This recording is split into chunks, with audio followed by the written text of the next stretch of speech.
நேயர்களுக்கு வணக்கம். திருமண தடை அப்படின்றது இன்னைக்கு இருக்கக்கூடிய மக்கள் நிறைய சந்திக்கக்கூடிய ஒரு பிரச்சனையா இருக்கு. முதல்ல இந்த திருமண தடை எதனால ஏற்படுது சார்? இந்த திருமண தடை அப்படிங்கிறது என்னன்னா, ஒரு ஜாதகத்துல குறிப்பிட்ட சில கிரகங்களுடைய சேர்க்கை, குறிப்பிட்ட சில கிரகங்களுடைய தாக்கம் 7ஆம் இடத்திற்கோ 2ஆம் இடத்திற்கோ இருந்தால் அவர்களுக்கு திருமண தாமதம் தடை அப்படின்னு ஏற்பட்டுரும். அதுல குறிப்பா சொல்ல போனா சனி பகவான் வந்து தாமதப்படுத்துவார் எதையுமே. அதே போல அந்த சனி பகவானால் பாதிக்கப்பட்ட ஒரு ஜாதகமாக இருந்தால், 7ஆம் இடத்தில் சனி பகவான் இருந்தாலோ இல்லை 7ஆம் அதிபதியோட சனி இருந்தாலோ 2ஆம் அதிபதியோட சனி இருந்தாலோ அவங்களுக்கு திருமணம் தாமதம் அப்படின்னு இருக்கு. இந்த மாதிரி இருக்கிறவங்களுக்கு குறிப்பிட்ட சில கோவிலுக்கு நம்ம பரிந்துரை செஞ்சுருக்கோம். அந்த கோவிலுக்கு போகும்பொழுது அவர்களுக்கு வந்து திருமண தடைங்கிறது நிவர்த்தியாகி திருமணம் விரைவில் நடந்துருது. அந்த கோவில் வந்து பார்த்தீங்க அப்படின்னா, இப்போ 7ஆம் இடத்துல வந்து சனி பகவான் மனைவியோடு இருக்கக்கூடிய ஒரு ஸ்தலமானது சேலம் மாவட்டத்தில் சங்ககிரிங்கிற ஊரில் சோமேஸ்வரர் திருக்கோவிலில் ஈசானிய மூலையில் சந்தோஷ சனி பகவான் இருக்கார். பேரே புதுசா இருக்கே சார், நாங்க இது வரைக்கும் கேள்வி. ஏன்னா அவருடைய மனைவியோட அங்கே காட்சி தராரு. வேற எங்கேயுமே இது போன்ற ஒரு சனி பகவான் பார்த்துருக்கவே முடியாது. அப்போ அவர் சந்தோஷமான மனநிலையில் இருக்கும் பொழுது திருமண தாமதம்ட்டு போய் நீங்கள் வேதனையோடு நின்னீங்கன்னா அவர் கட்டாயம் வந்து திருமண தாமதத்தை நீக்கி உங்களுக்கு திருமணத்தை விரைவில் நடத்துறதுக்கான வாய்ப்பை அளிப்பார். கண்டிப்பா கண்டிப்பா சார். அதே மாதிரி வந்து நிறைய எனக்கு வந்து வரன்கள் வருது, கைகூடி வர்ற மாதிரி வருது, ஆனா அந்த வரன்கள் வந்து தட்டி போகுது அப்படின்னு சொல்றவங்க உண்டு. சில பேர் வரனே வரல அப்படின்றவங்க உண்டு. இந்த 2 பேருக்கும் என்ன காரணங்கள், அவங்க என்ன மாதிரியான தெய்வ வழிபாடு அவங்களுக்கு சிறப்பானதா இருக்கும்? இப்ப நம்ம சனி பகவானுக்கு நம்ம சொல்லியிருந்தோம்ல, இப்ப சனி பகவானால் வரக்கூடிய இது தோஷம் அப்படின்னு எடுத்துக்கலாம். இப்ப சனி செவ்வாய் சேர்ந்திருந்தாலோ, அப்புறம் சூரியன் சனி சேர்க்கை சேர்ந்திருந்தாலோ, சனி சந்திரன் புணர்ப்பு தோஷம் இருந்தாலோ, இது எல்லாமே ஒரே ஜாதகத்துல இது மாதிரி எல்லா தோஷங்களும் இருந்தால் கட்டாயம் உங்களுக்கு திருமணம் மிக மிக தாமதமாகும். அது என்ன பண்ணணும்னா, அந்த ஜாதகத்தினுடைய மற்ற கிரகங்களுடைய பார்வை இதெல்லாம் வச்சு தான் நம்ம கோயிலுடைய பரிகாரம் எடுக்கணும். பொத்தாம்பதுவா சொல்லிட முடியாது. சனி பகவானுக்கு 7ல் இருக்கிறதுக்கு நம்ம சொல்லிட்டோம். ஆனா மற்ற இதெல்லாம் வந்து அந்த ஜாதகத்தினுடைய அமைப்பை வச்சு தான் சொல்லணும். அப்படி எடுக்கும் பொழுதுதான் பரிகாரம் கரெக்டா இருக்கும். இப்ப எனக்கு வந்து ஒரு ஊர்ல இருக்கும், உங்களுக்கு ஒரு ஊர்ல இருக்கும் அப்படின்னு ஒவ்வொருக்கு ஒவ்வொரு விதமான ஊர்ல இருக்கும். சுயஜாதகம் பொறுத்து, சுயஜாதகத்தை பொறுத்து தான் சொல்லணும் அதெல்லாம். Okay sir. இப்போ வந்துட்டு அண்மையில் வந்து பார்த்தீங்க அப்படின்னா ராகு கேது தோஷம் அப்படின்றது நிறைய பேருக்கு ஒரு பயத்தை ஏற்படுத்தக்கூடிய ஒரு விஷயமா இருக்கு சார். ஏன்னா முன்னாடிலாம் வந்து ஜாதகத்தை பெருசா நம்ம வந்து பார்க்கறது இல்லை, அதனால என்ன இருக்கு அப்படின்றது தெரியாது. இப்போ இருக்கிற காலகட்டத்தில் நிறைய யூடியூப் சேனல்களையுமே வந்து இந்த ராகு கேது தோஷம் பத்தி நிறைய பேசுறதுனால மக்களுக்கு ஒரு பயம் இருக்கு. ராகு கேது தோஷம் இருந்தது அப்படின்னா திருமணமே நடக்காது அப்படின்ற மாதிரி எல்லாம் சொல்றாங்க இல்லையா? உண்மையிலேயே இந்த ராகு கேது தோஷம் அப்படின்றது என்ன பண்ணும் சார்? இந்த ராகு கேது தோஷம் அப்படிங்கிறது அவங்களுடைய சுய ஜாதகத்தில் இருக்கக்கூடிய கிரகத்தின் மேல ராகு கேது பயணிக்கும் பொழுது அவருடைய மாற்றத்தை உருவாக்கும், ஒரு தாக்கத்தை ஏற்படுத்தும். அப்படி இருக்கும் பொழுது அடுத்த 1.5 வருட காலங்களுக்கு குறிப்பிட்ட சில ராசிகளுக்கு மிகப்பெரிய ஒரு பாதிப்பை கண்டிப்பாக கொடுக்கும். அது எந்த மாதிரியான ராசி அப்படிங்கிறது நான் சொல்கிறேன்.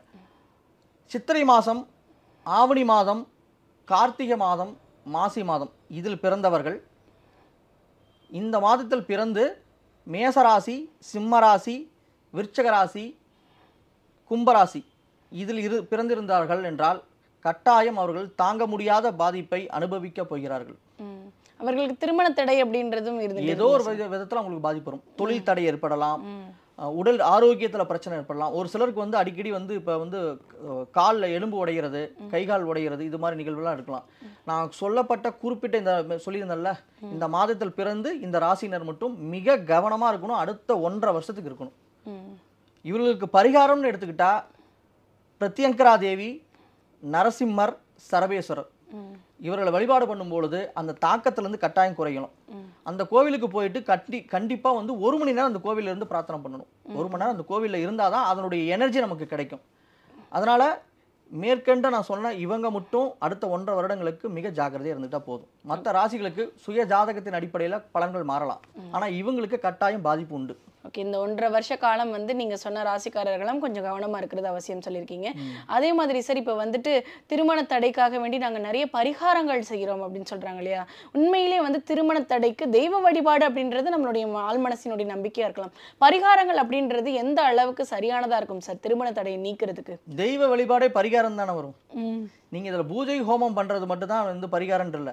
வழிபாடே இந்த கோவிலுக்கு போய் இந்த மாதிரி வழிபாடு பண்றது பரிகாரம் தான். சரிங்களா? அப்படி இருக்கும் பொழுது நான் எப்பயுமே எல்லாத்துக்கும் பொத்தாம்பதுவோ ஒரே கோவில் வராது. சுய ஜாதகம் தான். சுய ஜாதகத்துல கிரகங்களுடைய சேர்க்கையின் அடிப்படையில தான் நம்ம வந்து பரிகாரத்தை சொல்ல முடியும். அது எல்லாம் வெளிப்படையா இந்த கோயிலுக்கு போங்க உங்களுக்கு நடந்துரும் அப்படிங்கிறதெல்லாம் ஒரு பொதுவான ஒரு பரிகாரம் தான் அது.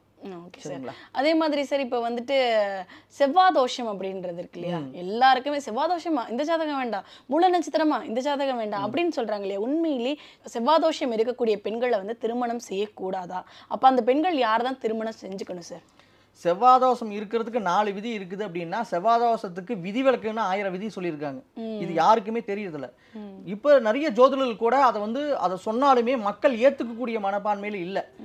இப்போ நாமளே இந்த ஜாதக செவ்வாதோஷம் இருந்தாலும் இது பரவாயில்ல, இது திருமணம் செய்யலாம், இது திருமணம் செவ்வாதோஷம் இல்லாதவங்க கூட பண்ணலாம் அப்படின்னு சொன்னாலுமே மக்கள் ஏத்துக்க மாட்டேங்கிறாங்க.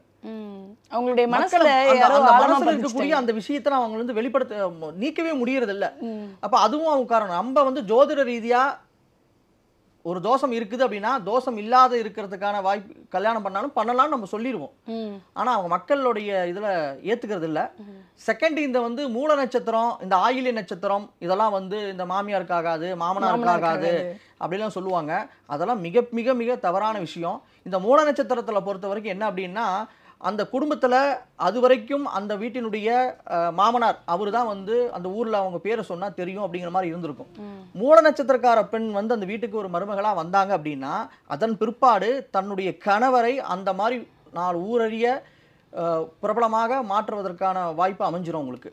அப்ப என்ன ஆகும் அப்படின்னா இன்னாருடைய பையன் சொல்றதை விட இவருடைய தகப்பன் அப்படிங்கிற மாதிரி பேர் வந்துரும். அப்படிங்கிறதுனால தான் மூல நட்சத்திரம் அவாய்ட் பண்ணணும்னு பொதுவா சொல்லப்பட்டது. ஆனா அதை திரிச்சு மூல நட்சத்திரமே ஆகாதுன்னு மாத்திட்டாங்க. கரெக்ட் தான் சார். இந்த மாதிரியான ஒரு மனக்குழப்பங்கள்ல இருந்து மக்களுக்கு ஒரு விடிவு பிறக்கணும் அப்படின்றதுக்காக நீங்க கொடுத்த ஒரு விளக்கம் கண்டிப்பா அவங்களுக்கு பயனுள்ளதா இருக்கும்னு நினைக்கிறோம். அதே மாதிரி சார் இப்போ எனக்கு என்னுடைய ஜாதகத்துல எந்த விதமான குறைகளுமே இல்லை, சுத்த ஜாதகமா இருக்கு, ஆனாலும் திருமண தடை ஏற்படுது அப்படின்னா அதுக்கு என்ன காரணமாக இருக்கக்கூடும் சார்? இல்ல இப்ப இவங்க எல்லாம் என்ன சொல்றாங்கன்னா சுத்த ஜாதகம் அப்படின்னா அந்த 1ஆம் இடம் 7ஆம் இடம் 2 8 இந்த ஸ்தானத்துல ராகு கேதுக்கள் இல்லாம இருந்தாலோ செவ்வாதோஷம் செவ்வாய் கிரகம் இல்லைனாலுமே அது சுத்த ஜாதகம் அப்படின்னு சொல்றாங்க. பட் இது மட்டுமே ஒரு தோஷம் இல்லைன்னு சொல்லிட முடியாது. நாம் ஏற்கனவே சொன்னது போல இந்த சூரியன் சனி, சூரியன் செவ்வாய், சனி சந்திரன், சனி செவ்வாய், இன்னும் கலஸ்திரஸ்தானம் 7ல சுக்கிரன், இது எல்லாமே தோஷத்தை கொடுக்கக்கூடியது தான். திருமணம் இல்லை அப்படின்னாவே அங்க தோஷம் இருக்குதுன்னு தான் அர்த்தம். சுத்த ஜாதகங்கிறதுன்னு ஒண்ணு இல்லை. ஆனா நிறைய பேர் சொல்றது உண்டு இல்ல சார், அதனால இவங்க ராகு கேது செவ்வாயை மட்டும் எடுத்துக்கிறாங்க, மத்த கிரகங்களுடைய இதையும் எடுத்துக்கிறது இல்ல. கண்டிப்பா கண்டிப்பா சார். சார் இப்போ திருமண தடையில இருக்கிறவங்க, திருமணம் ஆகாதவங்களுக்கு எல்லாம் நிறைய விஷயங்கள் சொன்னீங்க, எந்த தெய்வங்களை வழிபடணும் அப்படின்றத பத்தி சொன்னீங்க. திருமணம் ஆனதுக்கு பிறகுமே கணவன் மனைவிக்குள்ள ஒரு ஒற்றுமை இல்ல, கொஞ்சம் தள்ளி இருக்கிற மாதிரி இருக்கிறாங்க. அப்படி இருக்கக்கூடிய கணவன் மனைவி ஒற்றுமையா சந்தோஷமா இருக்கிறதுக்கு ஏதாவது பரிகாரங்கள் உங்ககிட்ட இருக்கா சார்? சுய ஜாதகத்தில் வச்சு நம்ம பரிகாரங்கள் சொல்லுவோம். இருந்தாலும் பொதுவான ஒரு கோவில், இந்த கோயிலுக்கு போனா இந்த மாதிரி நல்லா இருக்கு, ஒற்றுமையா இருக்காங்க அப்படிங்கிறது மாதிரி ஒரு கோவில் இருக்கு. இந்த கொங்கு பெல்ட் மக்கள் பாத்தீங்க அப்படின்னா திருச்செங்கோட்டுல அர்த்தநாரீஸ்வரர் கோவில் இருக்கும். இந்த அர்த்தநாரீஸ்வரர் கோவில் இவங்க என்ன பண்ணுவாங்கன்னா திருமணம் முடிஞ்ச கையோட, நீங்க காலையில திருமணம் முடிஞ்சதுன்னா மதியானமே ஈவினிங்கே, மதியானம் இல்லை ஈவினிங் அந்த கோவிலுக்கு போய் சுவாமி முன்னாடி மாலை மாத்திட்டு வந்துருவாங்க. இது என்னன்னா அந்த சுவாமியோடைய தத்துவம் என்னன்னா உமையொரு பாகனாக அங்க காட்சி தரார். இறைவன் பார்வதிக்கு ஒரு இடபாகத்தை கொடுத்த ஒரு ஸ்தலம் என்னன்னா அது திருச்செங்கோடு அர்த்தநாரீஸ்வரர் ஸ்தலம் தான். அப்ப பார்வதி தேவி என்ன பண்றாங்கன்னா 21000 வருஷம் 21 நாள் தவம் இருந்து அவங்க சிவபெருமான்கிட்ட நம்மளுடைய இடபாகத்தை வாங்குறாங்க. அப்படி பெண்ணிற்கு முக்கியத்துவம் சமபாகம் கொடுத்த முக்கியமான இடம் இது, அதுதான். அப்ப அந்த கோவிலுக்கு நீங்க போகும்பொழுது கணவன் மனைவியுடைய ஒற்றுமை அந்யோன்யம் அருமையா இருக்கும், சிறப்பா இருக்கும். திருமணம் ஆகணும்னு ஆசைப்படக்கூடியவங்க சேலத்தில் இருக்கக்கூடிய சந்தோஷ சனி பகவானை பாருங்க. திருமணம் ஆனவங்க தன்னுடைய மனைவியோடையும் கணவனோடையும் அந்யோன்யமா இருக்கணும் அப்படின்னா திருச்செங்கோட்டில் இருக்கக்கூடிய அர்த்தநாதீஸ்வரனுடைய ஆலயத்துக்கு போய் வழிபட்டுட்டு வாங்க. கண்டிப்பா உங்களுடைய வாழ்க்கையிலும் நல்ல மாற்றங்கள் ஏற்படும் அப்படின்னு சார் சொல்லியிருக்காங்க. கண்டிப்பா நீங்க சொன்ன ஒவ்வொரு விஷயமே மக்களுக்கு ரொம்ப பயனுள்ளதா இருக்கும் நம்புறோம். ரொம்ப நன்றி சார். நன்றி.